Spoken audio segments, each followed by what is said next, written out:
My name is Dulcie Whitford. I'm 28 years old.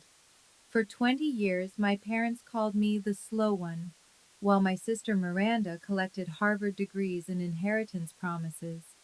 They mocked my dyslexia at dinner tables, excluded me from family decisions, and paid me a fraction of what they paid her.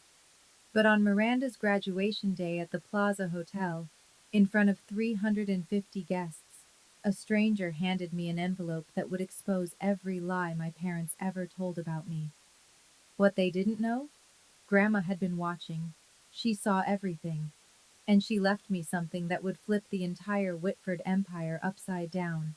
The Whitfords were old money Manhattan, the kind of family whose name appeared on hospital wings and museum plaques. My father, Gerald Whitford, ran Whitford Properties, a commercial real estate empire my grandmother Eleanor had built from a single Brooklyn office in 1965. By 2024, the company was valued at $92 million. I was born with dyslexia, diagnosed at 7. The letters on pages would swim and rearrange themselves, turning simple sentences into puzzles that took me 3 times longer to solve than other kids. My parents' response wasn't support, it was shame. When I was 12, they hired tutors for Miranda. Violin lessons at Juilliard, French immersion classes, SAT prep with a Princeton graduate who charged $400 an hour. When I asked about getting help for my reading, my mother Priscilla just sighed. Dulcie, we've already spent so much on specialists. At some point, we have to accept that some children just aren't academic. I was 12, I believed her. So I learned to adapt on my own. Audiobooks became my lifeline. I developed a system of visual notes, diagrams, and flowcharts that helped me process information in ways traditional reading couldn't. And every Sunday afternoon, I'd take the train to my grandmother Eleanor's apartment on the Upper West Side, where she'd sit with me for hours, explaining concepts through stories instead of textbooks. Dulcie, she told me once, her weathered hand covering mine, you read slower than most, but you see things others miss.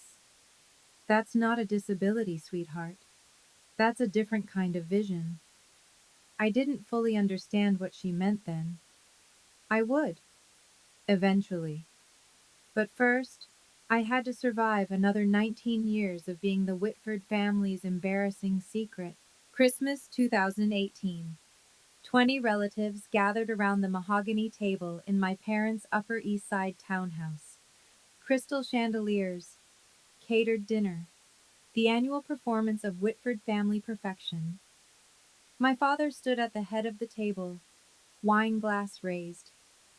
I'd like to make an announcement, he said, his voice carrying that boardroom authority he wore like a second skin. Miranda has been accepted to Harvard Law School, full scholarship. Applause, cheers. Miranda blushed with practiced modesty.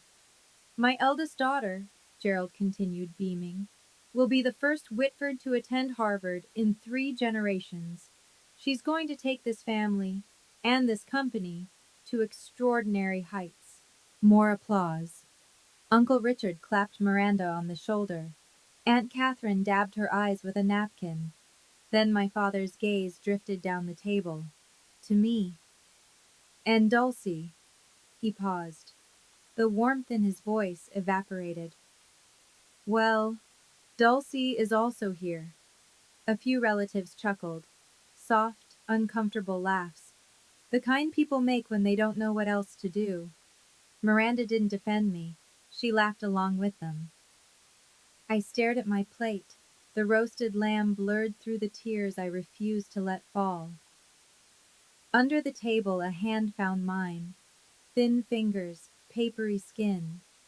Grandma Eleanor, seated across from me, squeezed gently. When I looked up, her eyes held something fierce, something that looked almost like fury directed at her own son. She didn't say anything, not then. But 3 months later, she called me to her apartment, said she needed to show me something important. I didn't know it at the time, But that Christmas dinner, that moment of casual cruelty in front of 20 witnesses, had set something in motion, something that would take 5 years to detonate. After graduating from a state university in 2022, not an Ivy, never an Ivy, I applied for a position at Whitford Properties. I wanted to prove I could contribute, that the family business could be my path too. My father agreed to hire me as an administrative assistant. Salary $42,000 a year. That same month, Miranda joined as chief legal counsel. Her salary $280,000 plus bonuses. My job consisted of photocopying documents, booking conference rooms, and fetching coffee for executives who never learned my name.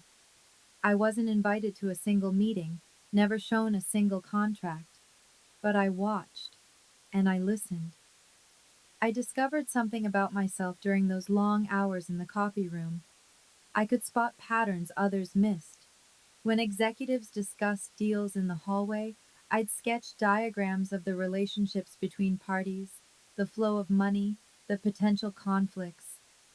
A skill I'd developed to compensate for my reading difficulties had become something else entirely.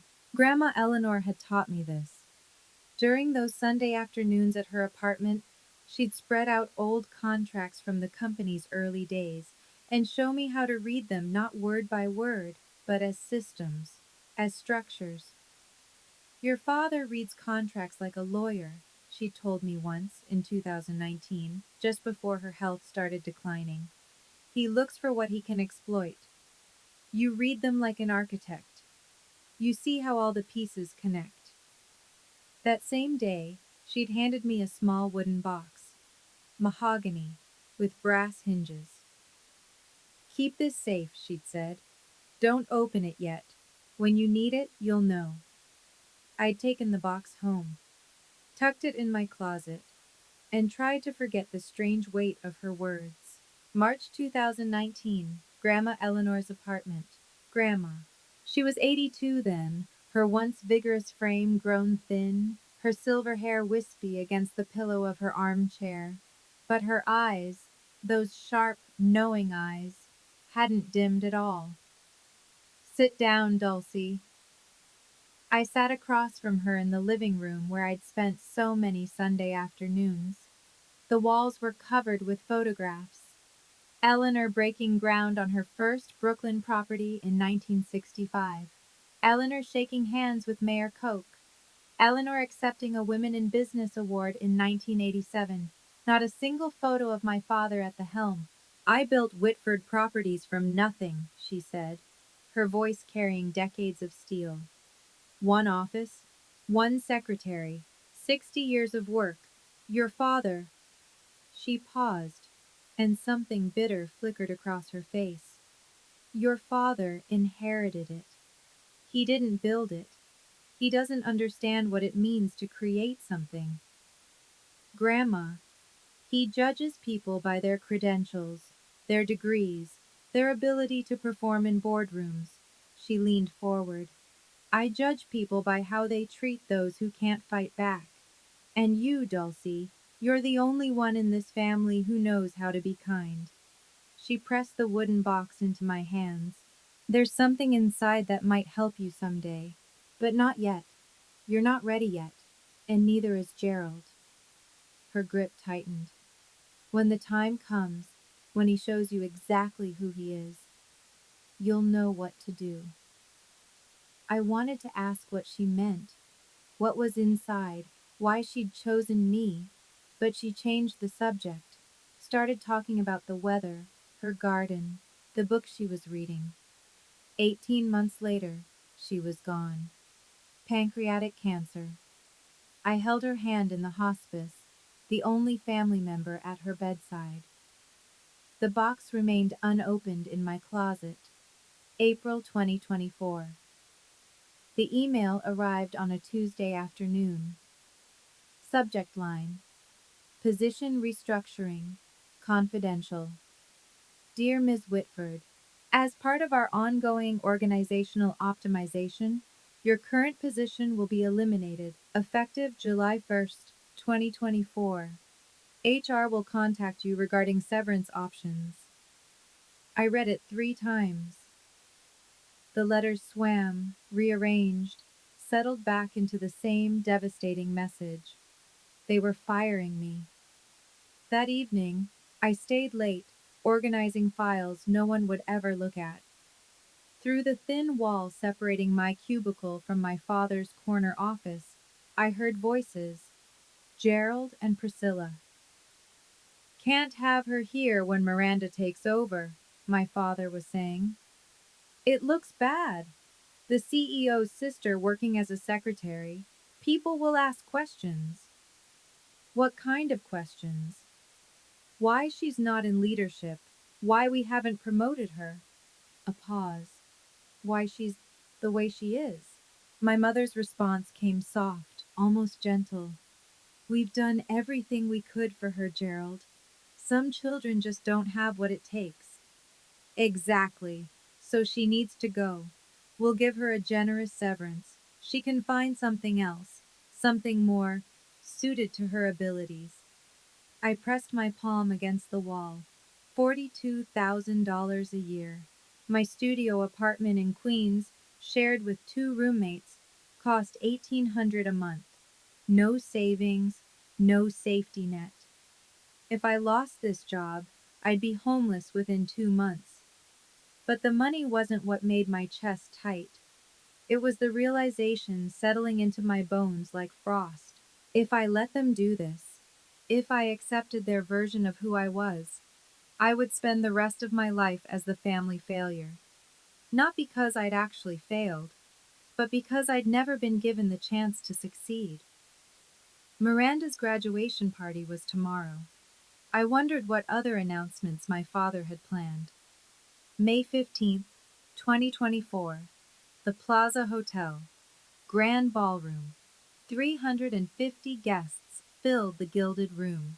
Business partners, investors, lawyers from white shoe firms, extended family members I barely recognized.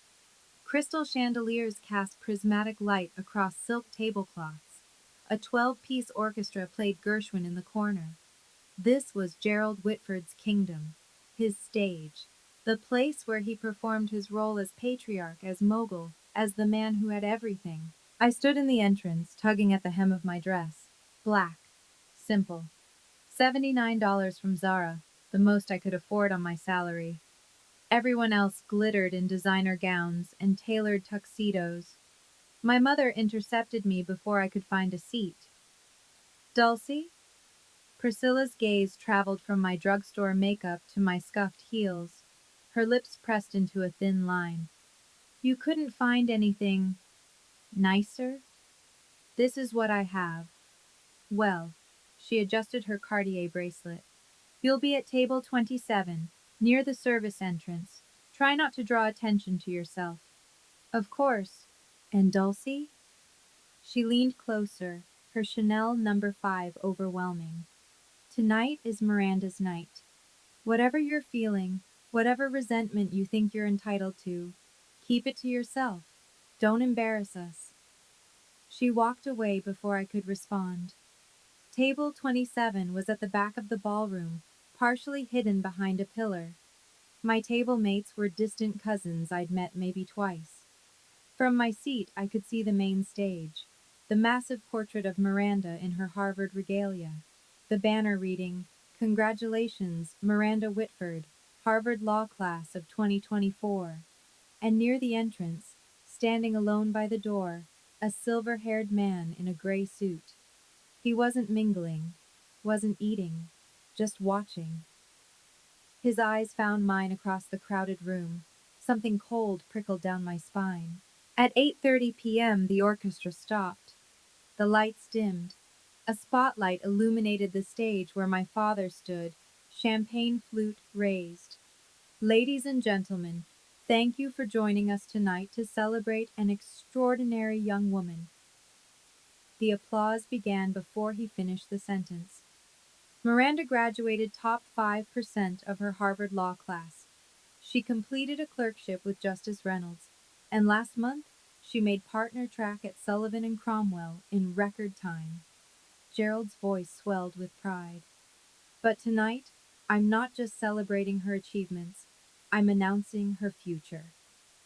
Miranda joined him on stage, radiant in emerald Valentino. Effective immediately, Miranda Whitford will inherit my entire estate upon my passing. This includes our family residence at 740 Park Avenue, currently valued at $13 million, a Tesla Model S Plaid, and most importantly, he paused for effect, the position of CEO of Whitford Properties when I retire. The room erupted, standing ovation, camera flashes. Miranda dabbed at her eyes with performative grace, 350 people celebrating, and not one of them glanced at table 27. The cousin beside me, a woman I'd met at a funeral 8 years ago, leaned over. Dulcie, right? So what does that mean for you? I opened my mouth, closed it. What could I say? That I'd just been formally erased from my own family? That the termination letter in my inbox was only the beginning?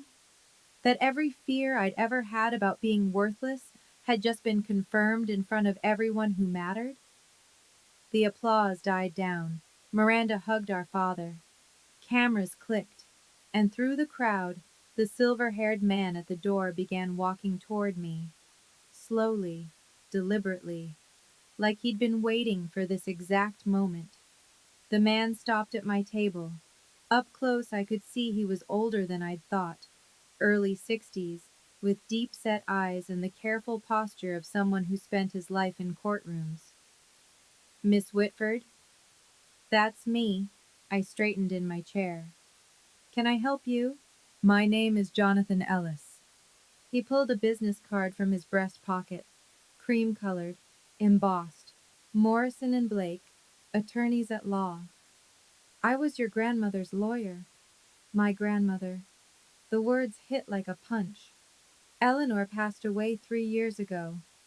I'm aware. He didn't sit, didn't soften. She left something for you, with very specific instructions about when to deliver it. From inside his jacket, he produced a cream envelope, heavy stock, sealed with red wax bearing a notary's stamp. What is this? Her will, the real one. His voice dropped. The one your father doesn't know exists. I stared at the envelope. The notary seal read Morrison and Blake, September 12, 2019. 5 months after that Sunday afternoon in her apartment. 5 months after she'd handed me the wooden box. I don't understand. Your grandmother gave me explicit instructions. I was to deliver this document on the day your father publicly disinherited you. Ellis glanced toward the stage, where Gerald and Miranda were still basking in applause. I believe that just occurred. My hands trembled as I took the envelope. Mr. Ellis, what's in here? For the first time, something almost like warmth flickered in his eyes. Mrs. Eleanor told me to tell you. Give this to Dulcie on the day Gerald shows her exactly who he is. By then, she'll be ready. He straightened his tie. I'll be available when you have questions. You have my card. Then he turned and walked away, disappearing into the crowd. I couldn't breathe in that ballroom. I pushed through the service entrance, found an empty hallway near the kitchen. Fluorescent lights buzzed overhead, the sounds of celebration muffled to a distant hum. My fingers shook as I broke the wax seal. Inside, 3 pages of dense legal text. A notarized signature. A date, September 12, 2019. I read slowly, carefully. The letters swam, but I forced them into focus. I, Eleanor Margaret Whitford, being of sound mind and body, do hereby revoke all previous testamentary documents and declare this to be my last will and testament. My eyes caught on a paragraph near the middle. To my granddaughter, Dulcie Ann Whitford. I bequeath 51% of my shares in Whitford Properties, LLC, currently valued at approximately $47 million, along with all voting rights associated therewith. I read it again and again. 51%. Controlling interest. The will continued. This bequest is made with full knowledge of my son Gerald's treatment of Dulcie. She has been excluded, diminished, and denied opportunity, not due to lack of ability, but due to lack of support. Dulcie is not slow. Dulcie was abandoned, and I will not allow her father's prejudice to continue after my death. A sob caught in my throat. Grandma had seen. She'd seen everything. Condition. To activate this bequest, Dulcie must formally request an emergency board meeting within 72 hours of receiving this document. Failure to act within this window will render this will null and void, and all assets shall transfer per my 2015 testament. 72 hours. The deadline would fall at 8:30 p.m. on May 18th. I leaned against the cold wall, the document clutched to my chest. My grandmother had given me a weapon. Now I had to decide if I was brave enough to use it. Jonathan Ellis was waiting by the coat check when I emerged. You read it. The 72-hour clause, my voice cracked. Why would she put that in? Your grandmother knew you, Miss Whitford. He handed me a second card, this one with a personal cell number handwritten on the back. She knew that if she gave you unlimited time, you might convince yourself not to act. The deadline isn't a punishment, it's permission. Permission? To stop waiting for your family to change their minds about you. To take what's rightfully yours. He checked his watch. The deadline is 8:30 p.m., May 18th. 3 days. If you want to proceed, you'll need to submit a formal request for an emergency board meeting. I can help you draft it. Through the ballroom doors, I could see my father still on stage, posing for photographs with Miranda. My mother circulated among guests, accepting congratulations as if she'd earned them herself. If I did this, if I invoked the will, I would destroy every relationship I had left. My parents would never forgive me. Miranda would see it as betrayal. But if I stayed silent, I would accept their verdict. I would become exactly what they'd always said I was, the failure, the slow one, the daughter who didn't matter. Miss Whitford, Ellis's voice cut through my spiral. Your grandmother believed in you. She spent the last 3 years of her life preparing for this moment. The question is, do you believe in yourself? I looked at the will in my hands, at the elegant signature of the woman who'd held my hand under Christmas tables and taught me to read contracts like architecture. I'll call you tomorrow, I said. We're requesting that board meeting. Ellis allowed himself a small smile.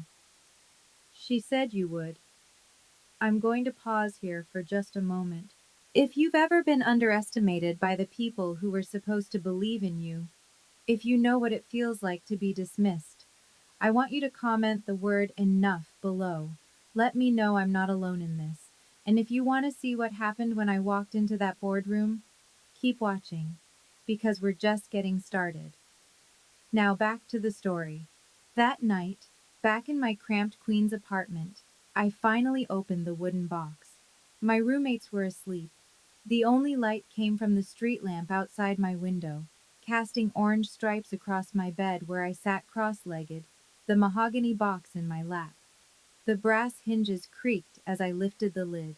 Inside, a handwritten letter on Eleanor's personal stationery, a faded document with a 1965 date stamp, and a USB drive, sleek and modern, clearly added much later.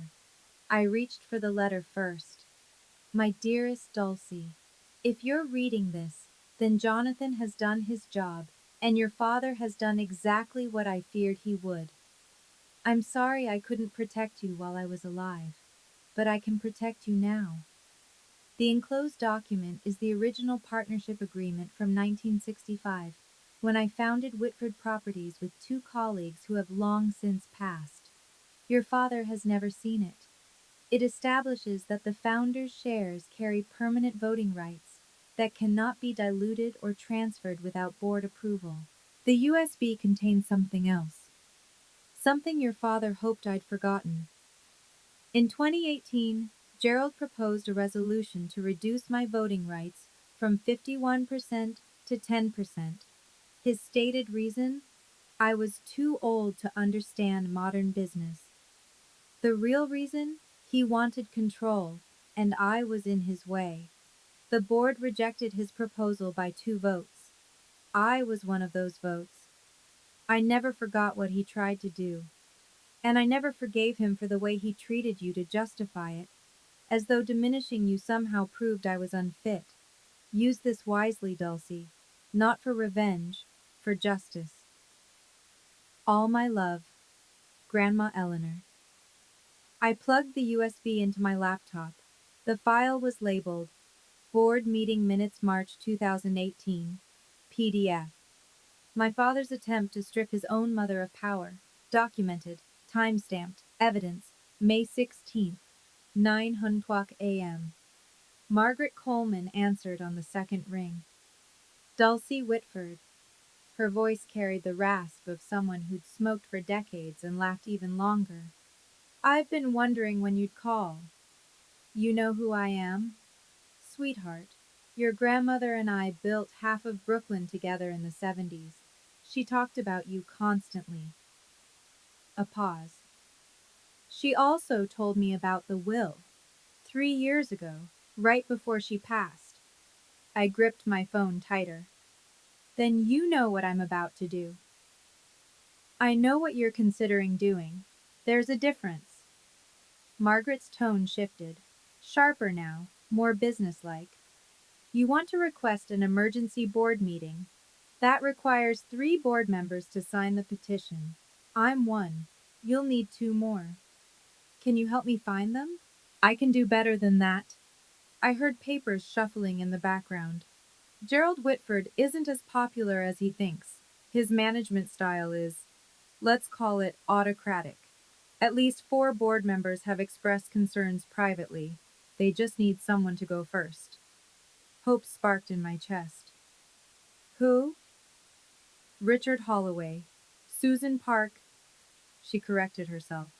Susan Parker. They've both been on the receiving end of Gerald's temper in closed sessions. I'll make some calls. Another pause. Dulcie, I need you to understand something. This isn't going to be pleasant. Your father will fight. Your sister will fight. They'll say terrible things. They've been saying terrible things my whole life. At least now I get to respond. Margaret laughed. A warm, genuine sound. Eleanor always said you had steel under all that quiet. I'm starting to see what she meant. She cleared her throat. I'll have the petition ready by tonight. Board meeting request, May 18th, 10:00 a.m. Whitford Tower, 42nd floor. Thank you, Margaret. Don't thank me yet. Thank me when you're sitting in that boardroom. May 17th. Gerald found out about the board meeting at 4:00 p.m. I know this because Miranda called me 45 minutes later, her voice tight with controlled fury. What did you do? I was sitting in my cubicle at Whitford Properties, pretending to organize files. I don't know what you're talking about. Dad just got a notice from the board secretary. Emergency meeting tomorrow. Requested by Margaret Coleman and 2 other directors. A pause, sharp as broken glass. Margaret Coleman hasn't requested anything in 15 years. What did you do? Maybe she has concerns about company management. Don't play games with me, Dulcie. Miranda's composure cracked. If you're trying to embarrass us, trying to make some kind of scene, I'm just doing my job, Miranda. Same as always. She hung up without saying goodbye. 20 minutes later, Gerald stormed past my cubicle on his way to his office. He didn't look at me, didn't acknowledge I existed, just slammed his door hard enough to rattle the windows. Through the wall, I heard him on the phone. Ridiculous waste of time. Margaret's probably going senile.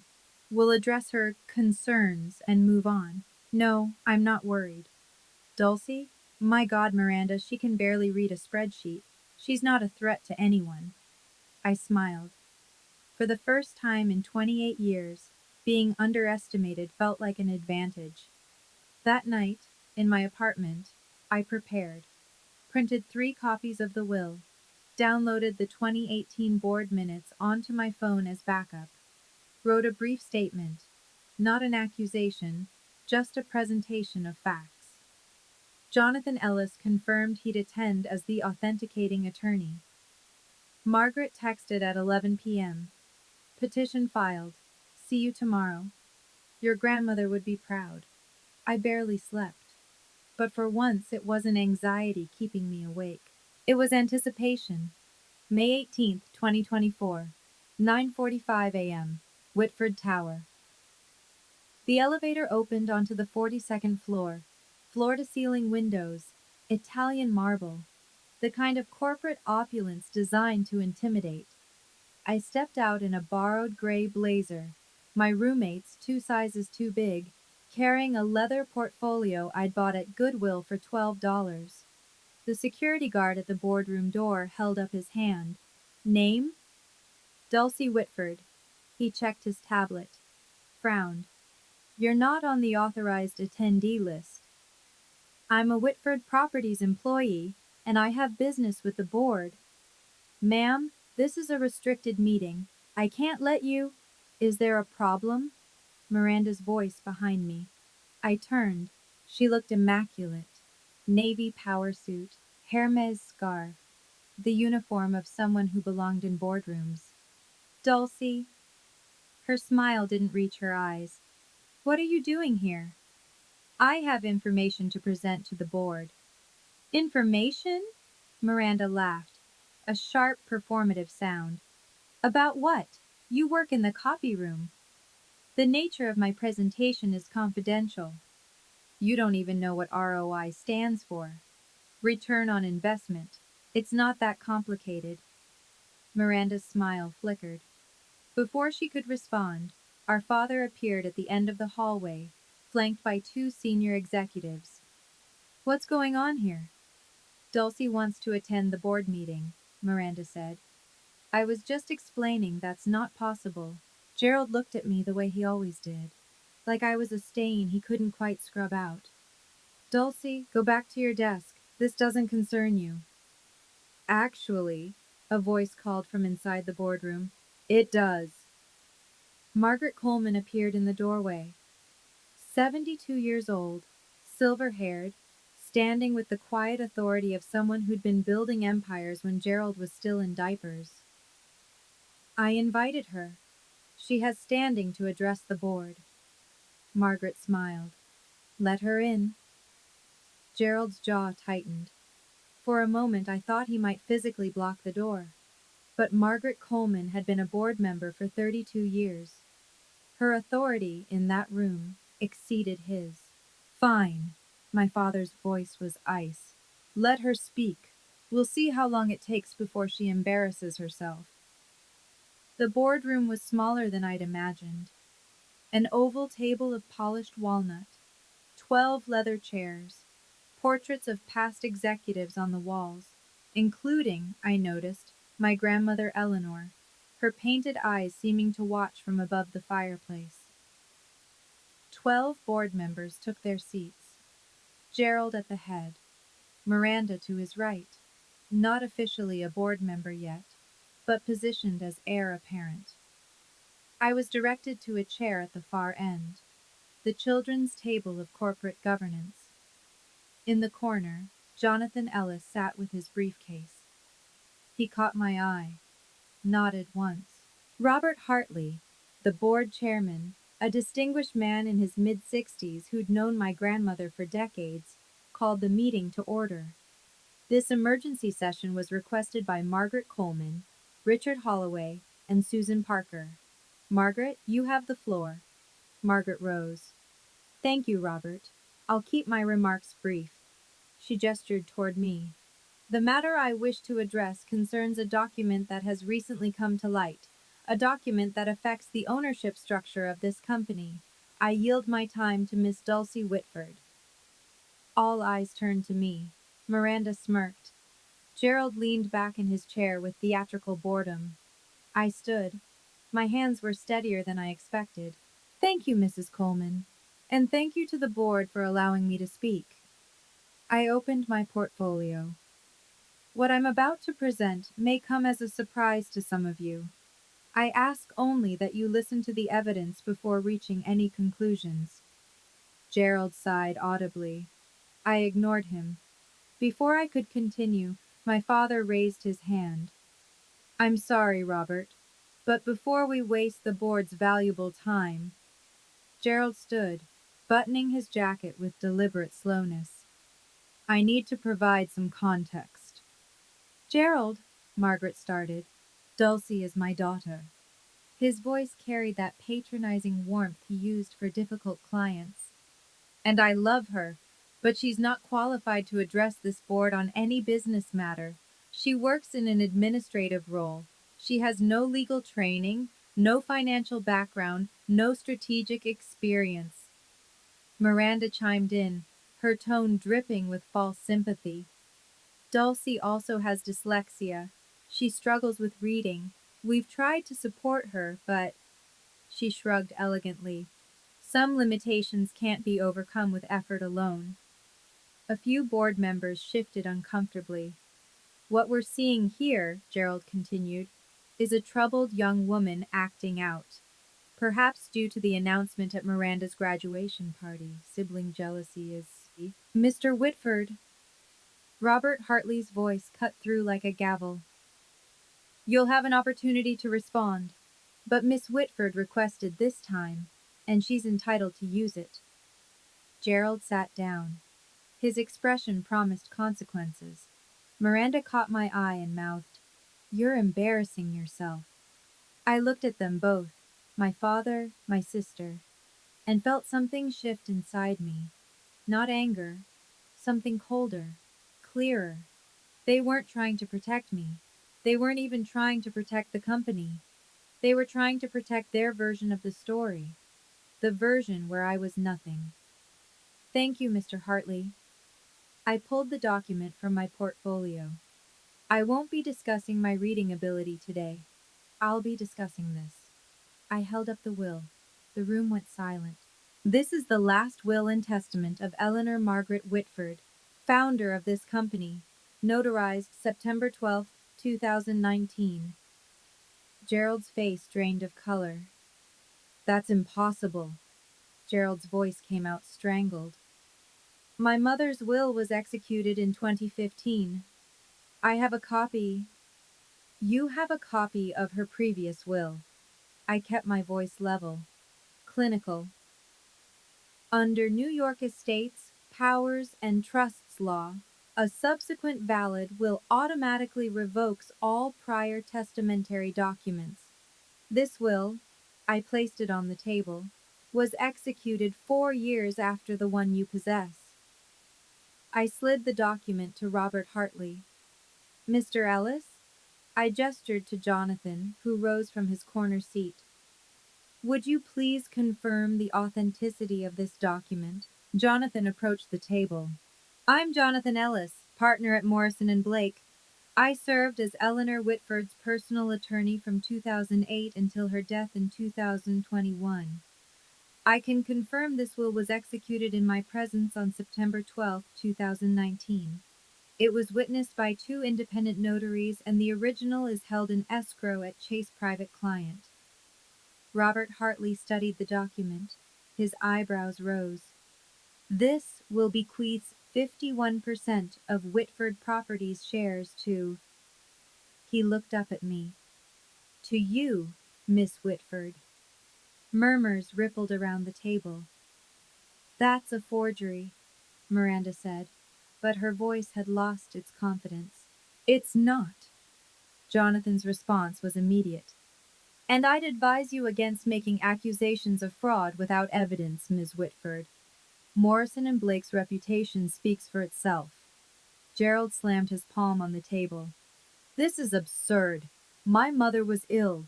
She was being manipulated. Manipulated? I pulled out my phone. Perhaps you'd like to explain this then. I pressed play on the 2018 board meeting audio. My father's voice filled the room. Eleanor is 81 years old. She doesn't understand modern business. I moved to reduce her voting rights to 10%. The recording ended. The silence that followed was absolute. That recording? Gerald's face had turned a mottled purple. That was a private board discussion, which Eleanor attended. I kept my voice steady. She recorded it, as was her right as a shareholder. Robert Hartley set down the will. His expression had shifted from neutral to something harder. Miss Whitford, would you read the relevant passage aloud? For the record. I nodded, took a breath. To my granddaughter, Dulcie Ann Whitford, I bequeath 51% of my shares in Whitford Properties LLC, along with all voting rights associated therewith. I paused, letting the words settle. This bequest is made with full knowledge of my son Gerald's treatment of Dulcie. She has been excluded, diminished, and denied opportunity, not due to lack of ability, but due to lack of support. Miranda made a choking sound. Dulcie is not slow. Dulcie was abandoned, and I will not allow her father's prejudice to continue after my death. I looked directly at my father. Gerald has confused credentials with character, degrees with worth. He tried to strip me of my voting rights because I saw through him. He marginalized Dulcie because she reminded him of the kind of person he refuses to be. Gerald said nothing. His hands, I noticed, were trembling. The will concludes, I built this company from nothing. I choose who carries it forward. I choose Dulcie. Robert Hartley removed his reading glasses. Jonathan, you can confirm this document is legally binding? I can. The 2015 will is superseded. As of this moment, Dulcie Whitford is the majority shareholder of Whitford Properties. Margaret Coleman smiled quietly. Richard Holloway and Susan Parker exchanged glances, and for the first time in my life, I watched my father look at me with something other than dismissal. It was fear. This doesn't prove anything, Miranda said, but her voice had turned brittle. Even if the will is valid, which we'll contest, Dulcie has no business experience. She can't run a company. I'm not asking to run the company. I address the full board now. I'm asking you to examine the facts. I pulled the 2018 board minutes from my portfolio. March 14, 2018. Gerald Whitford proposed Resolution 2018-07 to reduce Eleanor Whitford's voting shares from 51% to 10%. His stated rationale, I found the passage. The founder is no longer capable of understanding modern business operations. That was taken out of context, Gerald said. The resolution failed by 2 votes, Eleanor's vote and Margaret Coleman's. I looked at Margaret. Is that accurate? Margaret nodded slowly. It is. Eleanor called me that night. She was devastated. Not because of the resolution, she knew it would fail, but because her own son had tried to take everything she'd built. This is ancient history, Gerald started. It's evidence. I cut him off. Evidence that my grandmother wasn't suffering from diminished capacity when she wrote that 2019 will. She was protecting herself from her own son, and she was protecting me. Robert Hartley looked around the table. Does anyone else have documentation contradicting what's been presented? Silence. Gerald? My father's jaw worked. No words came. Miranda? My sister stared at the table. Her perfect composure had cracked entirely. Richard Holloway spoke for the first time. Robert, I think we need to recess and have legal counsel review these documents. Agreed. Hartley checked his watch. We'll reconvene in 15 minutes. Jonathan, please remain available. The board members rose. Conversations broke out in hushed tones. Gerald didn't move. He sat frozen, staring at his mother's portrait on the wall. I wondered if he could feel her watching. 15 minutes stretched into 45.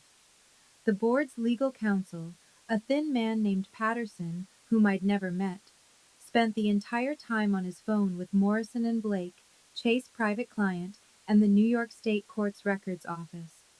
I sat alone at the end of the table.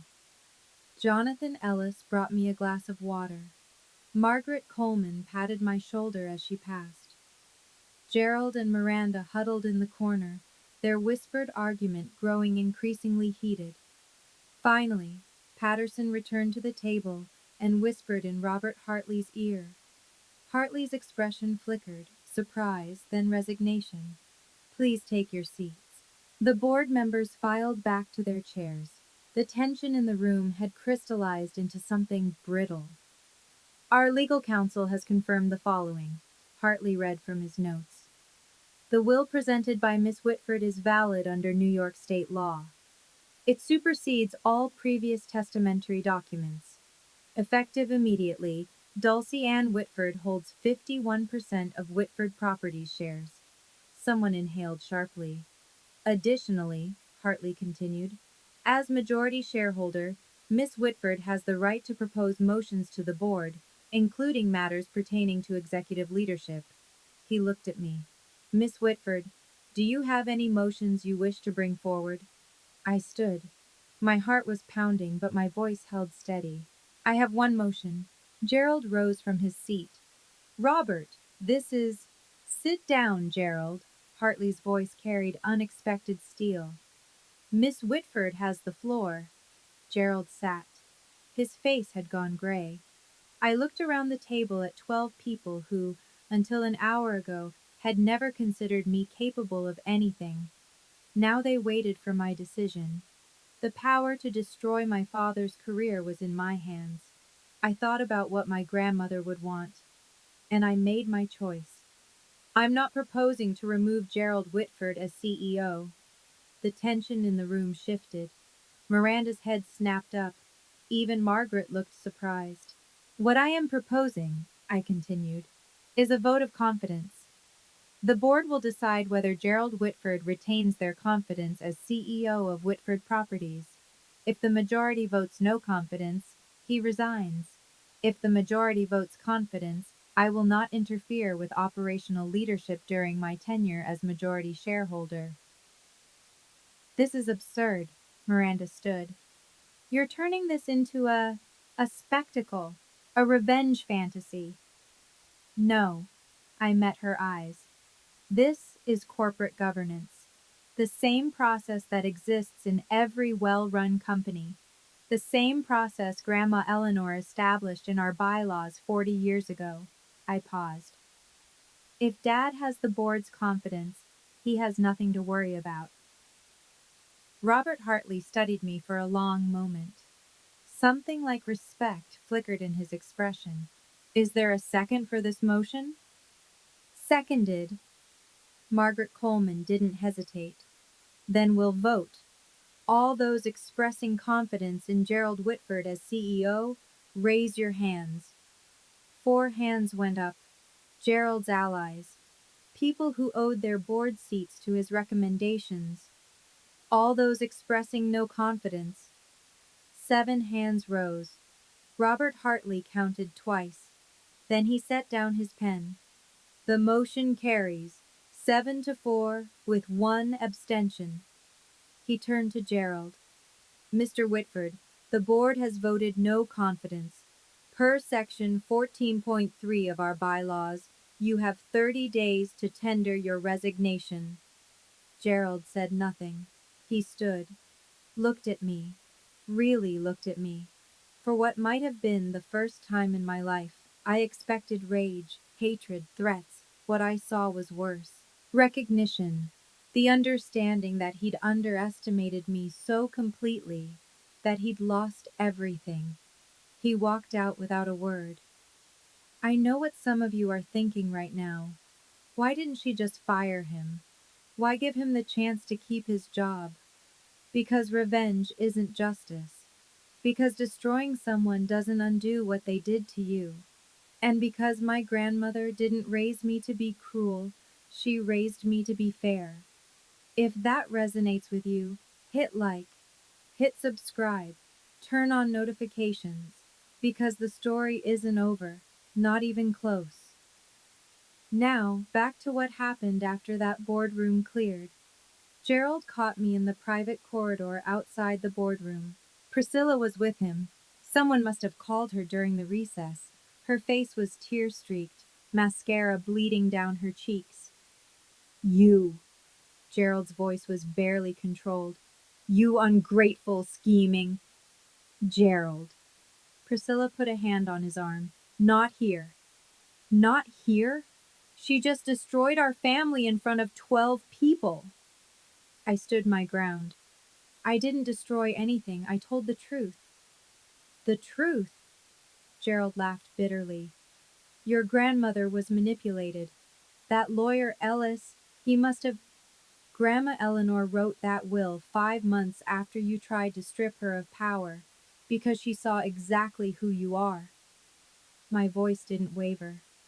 You didn't lose because I betrayed you. You lost because you betrayed her. Priscilla stepped forward. Dulcie, sweetheart, you have to understand. We were trying to protect you. You've always struggled. We didn't want to put pressure. You didn't protect me. You erased me. 28 years of silence crystallized into words. Every Christmas dinner, every family photo, every conversation where you talked about Miranda's achievements and pretended I didn't exist. That wasn't protection. That was abandonment. That's not fair. You're right. It wasn't fair. I met my mother's eyes. I spent my whole life trying to prove I was worthy of this family. I'm done proving. The documents speak for themselves. Gerald grabbed my arm. This isn't over. We'll contest that will. I pulled free. You'll lose. And you know it. Because Grandma Eleanor planned for every contingency, including this one. I walked toward the elevator. Behind me, I heard my mother's voice. Dulcie, wait. I didn't wait. For the first time in my life, I didn't need their permission to leave. The elevator doors closed on my parents' faces. I leaned against the brushed steel wall, finally allowing myself to breathe. The adrenaline that had carried me through the past 2 hours began to ebb, leaving something unexpected in its wake. Not triumph, not satisfaction, grief. I'd just severed 28 years of hoping things would change, of believing that if I was patient enough, quiet enough, good enough, my parents would eventually see me, love me the way they loved Miranda. That hope was dead now. I'd killed it myself. The elevator descended 42 floors. By the time it reached the lobby, I'd wiped my eyes and straightened my borrowed blazer. Jonathan Ellis was waiting by the security desk. That was, he searched for the word, remarkable. It was necessary. Your grandmother would agree. He fell into step beside me as I walked toward the exit. What happens now? Now I go home, sleep, try to figure out what my life looks like without the family I thought I had. And the company? I don't want to be CEO. I never did. We stopped at the revolving doors. I just want the company my grandmother built to be run by people who actually care about it, not people who see it as their personal inheritance. Ellis nodded slowly. The board will want to meet with you, discuss transition plans, your role going forward. I know, but not today. I pushed through the door, felt the Manhattan sunlight hit my face. Today, I just need to be Dulcie Whitford, not a shareholder, not a victim, not a symbol. And tomorrow? I looked back at Whitford Tower, 42 stories of glass and steel bearing my family's name. Tomorrow I start building something new. May 19th, 2024. Gerald Whitford signed his resignation letter at 4 o'clock p.m. I wasn't there. I learned about it through an email from Robert Hartley.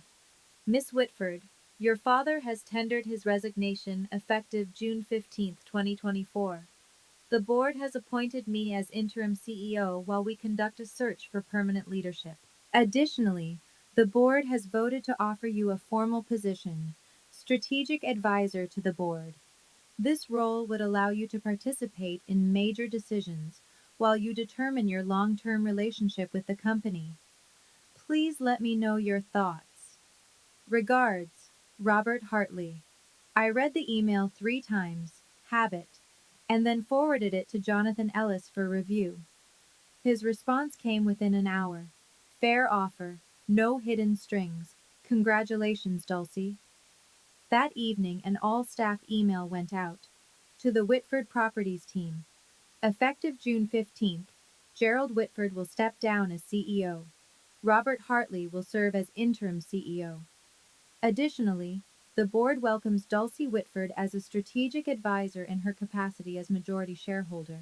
We thank Gerald for his years of service and wish him well in future endeavors. My phone buzzed with messages. Colleagues I'd worked beside for 2 years, people who'd never learned my name, suddenly wanted to have coffee, to reconnect, to catch up. I ignored most of them. But one message stood out. From Patricia Morales, an executive assistant who'd started at the company in 1987, who'd worked directly with my grandmother. Dulcie, Eleanor used to talk about you constantly. She said you saw things others missed. I never understood what she meant until today. Welcome to the boardroom. She'd be so proud. I saved that message. Some validation doesn't come from family. Sometimes that's better. 1 week later, the story went public. New York Business Journal. Whitford Properties. Shakeup. Founder's granddaughter takes control after secret will surfaces. The article didn't name me directly. Corporate privacy laws prevented that, but anyone in Manhattan real estate circles knew exactly who it was about. In a dramatic turn of events, the heir apparent to the Whitford Properties empire has been displaced by a previously unknown family member. Sources close to the board describe the transition as long overdue and cite concerns about the former CEO's management style. Gerald and Priscilla canceled their appearance at the Metropolitan Museum Gala. Health reasons, according to their publicist. 3 investment partners requested meetings with me personally, not with my father, not with the board, but with me. 2 of them, after an hour-long conversation each, confirmed they'd continue their relationship with Whitford Properties. We've had concerns about Gerald's leadership for years, one admitted. Your grandmother built something special. It's good to see her vision protected. The social fallout rippled outward. Friends of my parents suddenly remembered previous engagements. Invitations to charity events dried up. The Whitford name, which had once opened every door on the Upper East Side, now carried an asterisk. I didn't celebrate their humiliation, but I didn't mourn it either. Margaret Coleman called me on Saturday morning. How are you holding up? I don't know yet. Ask me in 6 months. Fair enough. A pause. Eleanor would have handled it exactly the same way, you know. The vote of confidence instead of termination, giving him a chance he didn't deserve. She laughed softly. She always said mercy was the ultimate power move. I thought about that for a long time after we hung up. Mercy wasn't weakness. Mercy was choice. And for the first time, the choice had been mine. June 8th, 2024. 3 weeks after the board meeting. My phone rang at 2 o'clock p.m. Dulcie? My mother's voice sounded smaller than I'd ever heard it. Can we talk? Just us? I agreed to meet her at a coffee shop in Midtown. Neutral territory. No chance of Gerald appearing with lawyers. Priscilla was already there when I arrived. She looked older somehow. The careful makeup couldn't hide the exhaustion beneath. Thank you for coming. She wrapped her hands around a cup she hadn't touched. I know I don't deserve it. What do you want, Mom? To apologize. The word came out cracked. For everything. For the way we treated you. For the things we said. For the things we didn't say. Are you apologizing because you're sorry? Or because everything changed? She flinched. The question hung between us like smoke.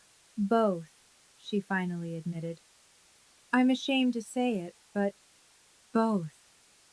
Her eyes welled. I was so focused on Miranda's success, on maintaining appearances. I told myself we were protecting you from expectations you couldn't meet. But that was a lie I told myself, so I wouldn't have to feel guilty. You let Dad call me worthless in front of family, in front of business partners.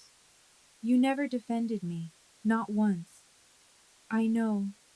A tear slipped down her cheek. I know, and I can never undo it. But Dulcie, I don't want to lose you entirely. I don't know if that's even possible anymore, but I had to try. I looked at this woman who'd been my mother for 28 years, who'd braided my hair as a child and forgotten my birthday as an adult. I can't pretend the last 20 years didn't happen, I said slowly, but I'm willing to try building something new, something honest. She nodded, unable to speak. It wasn't forgiveness, but it was a start. August 2024, 2 months later. Miranda called while I was walking through Central Park. I almost didn't answer. Dulcie, I know I have no right to ask, but can we meet? There's something I need to say. We sat on a bench near Bethesda Fountain. The August heat pressed down like a weight. Miranda looked different. The armor of perfection she'd worn her whole life had cracked. Dark circles under her eyes, hair pulled back carelessly. I've been in therapy, she said without preamble. Since May, 3 times a week. That's good. It's brutal. She laughed humorlessly. Turns out, being the golden child isn't actually a gift. It's a different kind of cage. I waited. Dad expected me to be perfect. Every grade, every achievement, every award was never enough. It was just the baseline for what came next. She stared at the fountain. And the way they treated you, I told myself it was just how things were, that you were different, that I was protecting you by not challenging them. You weren't protecting me. No, I was protecting myself. Because if I defended you, I became a target too. She finally looked at me. That's not an excuse, it's just the truth. What do you want from me, Miranda? Nothing. I don't deserve anything. Her voice cracked. I just wanted you to know. I see you now. Really see you. And I'm sorry I didn't look sooner. We sat in silence. Two sisters who'd grown up in the same house as strangers. I can't go back to how things were, I said finally. But I'm not interested in staying enemies either. Maybe we start over. From scratch. Miranda's eyes filled with tears. I'd like that. It wasn't the sister relationship I'd wanted as a child, but maybe it could become something real. November 2024, 6 months after the board meeting. I moved into my own apartment in Brooklyn Heights. 1 bedroom, pre-war building. A view of the bridge my grandmother had walked across to her first office in 1965. The rent was more than I'd ever paid, but I could afford it now. My new salary as Director of Sustainable Development at Whitford Properties, $185,000 a year, plus dividends from my shares. The title was my idea. A new division focused on green building practices, sustainable real estate, environmental impact assessments. the kind of innovation my grandmother would have championed if she'd lived to see it. Gerald called once a month now. Short conversations. Polite. He asked about the weather, about my new apartment, about work. We both pretended the past hadn't happened. It was easier that way. Priscilla and I had lunch every other week. Slowly, awkwardly, she was learning to see me as a person instead of a problem. It wasn't the mother-daughter relationship I'd dreamed of, but it was honest, which was more than we'd ever had. Miranda and I got coffee on weekends sometimes. We were learning each other, really learning, for the first time. She told me about the pressure she'd carried. I told her about the loneliness. Neither of us pretended the past was okay, but we were writing a new story. On the wall of my apartment, I'd hung my grandmother's portrait, the same one that had watched over the boardroom for 40 years. Sometimes, when the evening light hit it just right, I could almost see her smiling. You did it, Grandma, I thought. You gave me the tools. I just had to be brave enough to use them. 6 months ago, I was invisible. Now I was finally, fully, myself. Looking back, I understand something now that I couldn't have understood at 27. My grandmother didn't leave me 51% of her company because I was better than Miranda. She left it to me because she knew I wouldn't let power corrupt me the way it had corrupted my father.